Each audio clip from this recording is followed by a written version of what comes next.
పూజించే చేతుల చేతులట ఆ మూర్తిని దర్శించే కనులే కన్నులట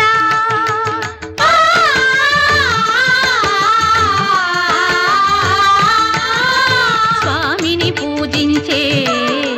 చేతుల చేతులట ఆ మూర్తిని దర్శించే కనులే కన్నులట తన కథ వింటే ఎవరికైనా జన్మ తరించునట శ్రీ సత్యనారాయణుని సేవకురారమ్మ మనసారా స్వామిని కొలిచి